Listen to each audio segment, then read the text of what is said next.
ചെറിയ നരകൾ വന്നു കഴിഞ്ഞാൽ അതൊക്കെ ഡൈ ചെയ്ത് കുറച്ചുകൂടി യങ് ആയിട്ട് ഫീൽ ചെയ്യുന്ന രീതിയിൽ അതിൽ നിന്നും മാറി വ്യത്യസ്തനായ ഒരു മോഡലായിട്ട് ഇന്ന് നമ്മുടെ മുമ്പിൽ ഇരിക്കുന്നത്. എന്താ അങ്ങനെ ചിന്തിക്കാനൊരു കാരണം? ഞാൻ സാധാരണ ഏജ് പറയുമ്പം 51 ഇയേഴ്സ് യങ് എന്നാ പറയാം. 51 ഇയേഴ്സ് യങ്. ഓക്കെ. അപ്പം നമ്മൾ സ്വതവേ അങ്ങനെ ചിന്തിക്കുന്ന സമയത്ത് നമ്മൾ ഓട്ടോമാറ്റിക്കലി നമ്മൾ യങ് ആകും അല്ലേ. കുറച്ചു കാലം മുമ്പ് വരെ ഇതേ ഒരു പ്രശ്നം എനിക്കുണ്ടായിരുന്നു. ഡൈ ചെയ്യണം, ആ ഒരു ട്രഡീഷണൽ സ്റ്റൈലിൽ പോകണം, അങ്ങനെയൊക്കെ ആയിരുന്നു നമ്മൾ ചിന്തിച്ചുകൊണ്ടിരുന്നത്. സാധാരണ എല്ലാവരും ചിന്തിക്കുന്ന പോലെ തന്നെ അങ്ങനെ ചിന്തിച്ചു. പിന്നെ ഒരു ടൈം എത്തിയപ്പോൾ എനിക്ക് തന്നെ തോന്നി ഒരു ചേഞ്ച് ആവശ്യമാണെന്നില്ല.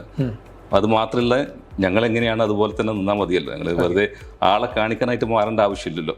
അപ്പോൾ എങ്ങനെയാണ് അതേപോലെ നമ്മൾ പോർട്രേ ഞങ്ങൾ കാണിക്കുക. അപ്പോൾ ആ ഒരു ഇതിൽ വെച്ചിട്ടാണ് ഞാൻ സാധാരണ ഇപ്പോൾ താടി ഇല്ലായിരുന്നു, താടി നീട്ടി. അപ്പോൾ അതൊരു ട്രെൻഡായി മാറി.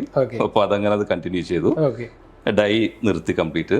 ഇപ്പോൾ തമാശക്ക് പോലും ചില ആൾക്കാർ പറയുമ്പോൾ എന്താ പറയുക, ഞാൻ പറയുന്നവരുടെ അടുത്ത് എൻ്റെ കസിൻ പുറത്തുനിന്നൊരു ഒരു ഡൈ കൊണ്ടുവന്ന് വൈറ്റ് അടിക്കുന്ന ഒരു ഡൈ ആണിത് തമാശക്ക് പറയുക. അപ്പോൾ അതങ്ങനെ ഒരു ട്രെൻഡ് മാറിയപ്പോൾ എനിക്കൊരു ഇഷ്ടം തോന്നി, അങ്ങനെ ഞാനത് കണ്ടിന്യൂ ചെയ്തു. അത്രയേ ഉള്ളൂ.